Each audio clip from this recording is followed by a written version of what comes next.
17. As estrelas gêmeas e a tragédia em Alfa Centauro. O experimento Menoses, em conjunto com seu resultado radiogenético, Merlin e os círculos de magos, foram, ao nosso ver, duas exceções notáveis à natureza e código de ética arcturianos. Como vivíamos a entender, entretanto, essas exceções abriram portas para reinos que nenhum de nós poderia imaginar.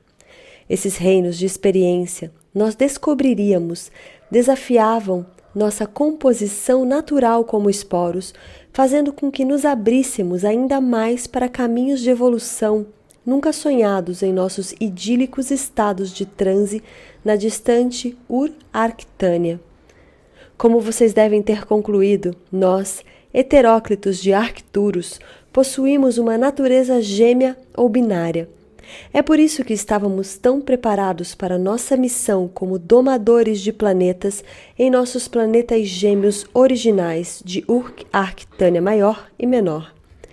É difícil transmitir àqueles que não possuem uma natureza binária o que significa ser naturalmente duplicado. Mas, como afirmou um de seus filósofos, unidade plural é no mínimo 2. É suficiente dizer quando Menoses decidiu encarnar como uma entidade única em uma situação genética onde a duplicação não ocorre. A porta estava aberta para o solitário, não geminado, caminho de encarnação. A difusão radiogenética veio a ser conhecida como Merlin, foi somente uma prova adicional da nossa direção evolucionária. A evolução não geminada da inteligência, mas com armadilhas e perigos que a nossa natureza binária não era equipada para combater. Nossa natureza passional se deve ao nosso ser binário. O que vocês chamam de masculino e feminino são ambos registrados dentro de nossa estrutura binária do corpo vegetal. A diversidade de nossos órgãos externos é o que aumenta nossa arte de fazer amor, a qual então se torna internamente sobrecarregada devido à estrutura binária do nosso código de ser. Como esporos, não possuímos membros para locomoção como vocês os conhecem. Ao invés disso, todos nossos órgãos externos servem para vários tipos de estimulação erótica sensorial. Enquanto essa era a linha preferida da evolução de corpos vegetais em Arcturus exterior, ela não era a única forma evolucionária ocorrendo na galáxia. A escolha de Menoses foi um ponto decisivo.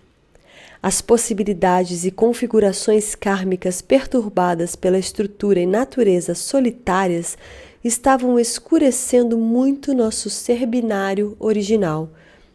Conforme lenta e pacientemente aprendemos, os órgãos dos sentidos condicionam percepções e estas provêm a base da construção segundo a qual a realidade é mentalmente tecida. Mude os órgãos dos sentidos e você mudará as percepções. Mude as percepções e o filme inteiro muda. Daí o devastante corolário. As percepções que entram através de um filme, não necessariamente rodado na frequência dos órgãos dos sentidos, pode alterar esses mesmos órgãos. Essas considerações eram vagamente mentalizadas quando os analógicos heteróclitos selecionaram como próximo alvo da sonda o sistema estelar gêmeo de Alfa Centauro.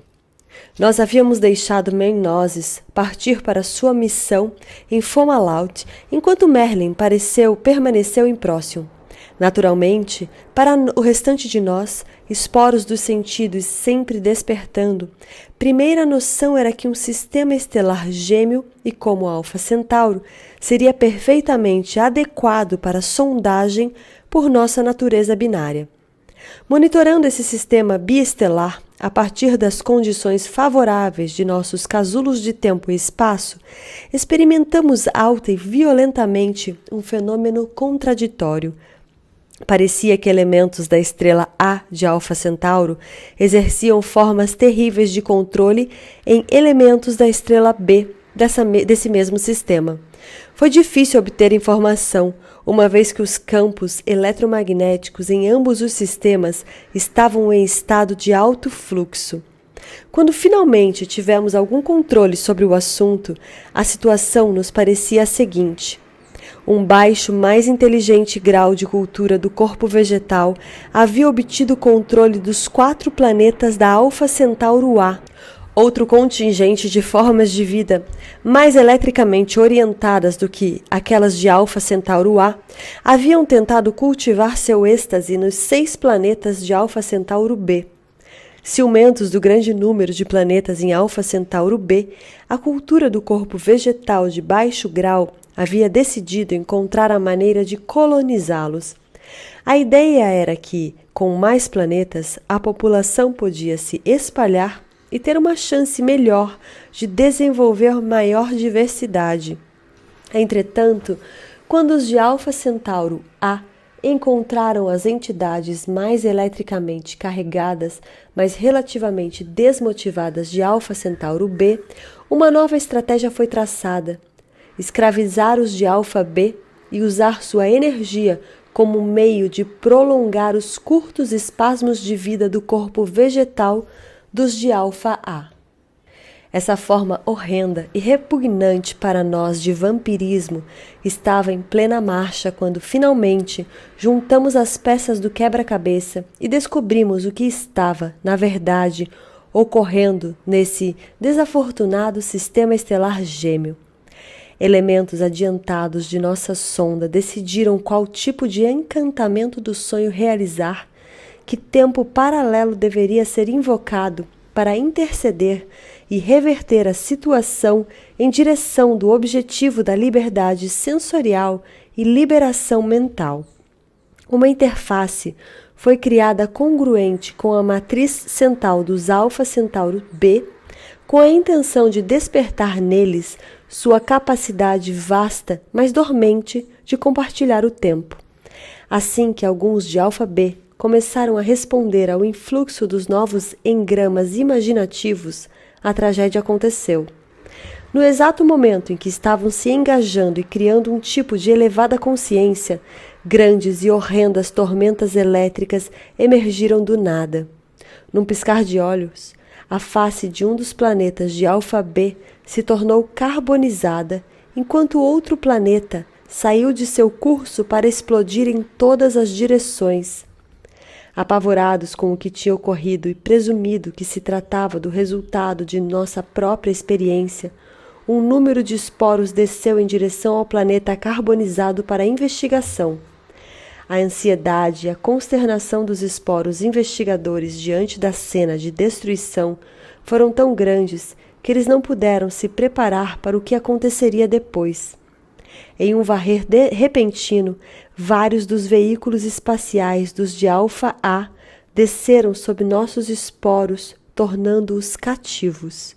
Então, todo o nosso treino era usado para superar o problema com amor, com paixão, com arte, com o titilar superior sensorial. Nossos esporos cativos fizeram o melhor que podiam com seus captores, mas nada os havia preparado para a crueldade dos de Alfa A, os quais, então descobrimos orgulhosamente, intitulavam-se parasíticos. Depois de inúmeras manipulações grosseiras em nossos esporos, os parasíticos começaram a clonar parte dos esporos na esperança de injetar nosso material genético no deles, pois parecia-lhes que nós sabíamos de algo que eles não sabiam.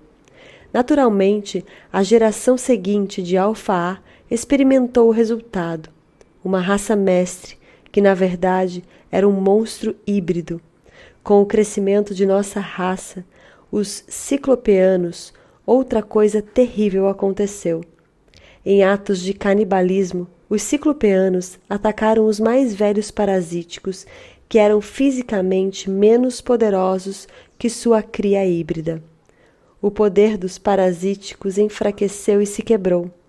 A anarquia e o barbarismo finalmente superaram os centros governantes dos 4 planetas de Alfa A. Os dias de aterrorizar Alfa B se foram. Mas a que preço? Nós nos perguntávamos.